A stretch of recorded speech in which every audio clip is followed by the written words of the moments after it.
Finally जो यहाँ पे इनविटेशन मिला था नेपाल के प्रधानमंत्री को भारत के अंदर, उस दौरे के अब कई रिजल्ट सामने आ रहे हैं। आखिरकार ये रिजल्ट किस तरह से नेपाल के डेवलपमेंट से जुड़े हुए हैं और किस तरह से भारत और नेपाल के रिलेशन को और ज़्यादा इंक्रीज करने से जुड़े हुए हैं। नमस्कार, मैं पीएम डीएनएस सिंह और आप देख रहे हैं कमाल यार। इस वीडियो में हम कम्प्लीटली जानेंगे कि जैसे ही शपथ ग्रहण समारोह संपन्न होता है,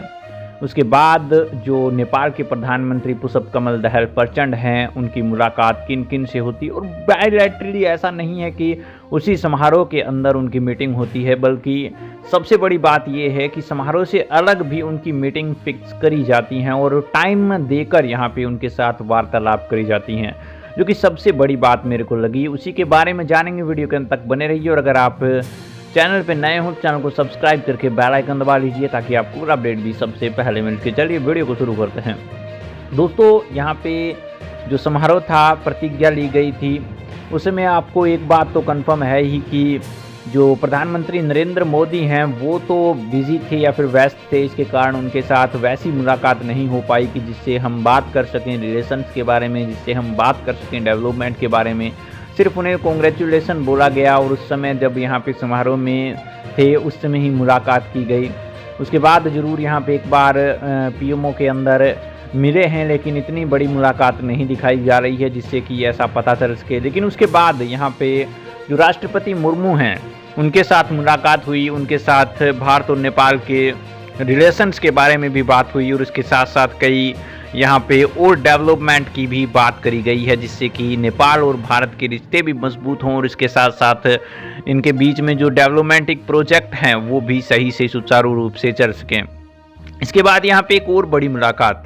और ये मुझे सबसे बड़ी मुलाकात लगी बिकॉज ये यहाँ पे महामहिम के साथ एक अच्छी मुलाकात कह सकते हैं, जो कि जयशंकर यहाँ पे केंद्रीय मंत्री हैं, उनके साथ ये यहाँ पे मुलाकात हुई है। और नई दिल्ली के अंदर काफ़ी समय भी यहाँ पे जो नेपाल के प्रधानमंत्री हैं उन्होंने जयशंकर के साथ बिताया है। उसके अंदर कई तरह के यहाँ पे फैसले लिए गए हैं, जिसके अंदर शिक्षा से जुड़े फैसले हैं, जिसके अंदर एजुकेशन के बाद यहाँ पे टेक्नोलॉजी से जुड़े हुए फैसले हैं और कंस्ट्रक्शन को लेकर भी कई तरह की यहाँ पे बातें हुई हैं।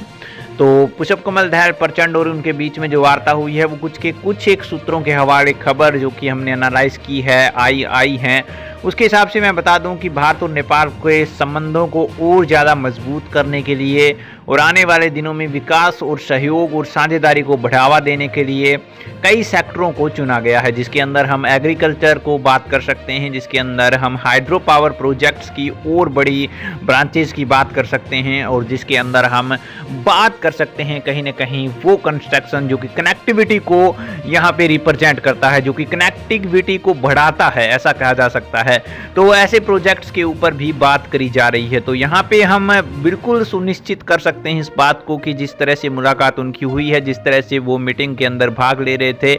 उसके हिसाब से हम कह सकते हैं कि कंफर्म ये बात जाहिर है कि यहाँ से कोई बड़ा फैसला आएगा और एक बड़े प्रोजेक्ट की ओर नेपाल को ले जाएगा भारत के साथ, जो कि एक रिलेशन को बढ़ाने वाला काम होगा, एक डेवलपमेंट को इंक्रीज करने वाला काम होगा, हर क्षेत्र के अंदर आगे बढ़ने वाला काम होगा। क्या आपको भी ऐसा ही लगता है? अपने विचार कमेंट सेक्शन में जरूर लिखिए। चलिए आज के लिए इतना रखते हैं, आगे कोई नया अपडेट मिलता है तो फिर आपके सामने हाजिर होंगे। तो वीडियो को लाइक कीजिए, शेयर कीजिए, और अगर आप इस चैनल के ऊपर पहली बार विजिट कर रहे हैं तो चैनल को सब्सक्राइब करके बेल आइकन दबा लीजिए ताकि आपको पूरा अपडेट भी सबसे पहले मिल सके।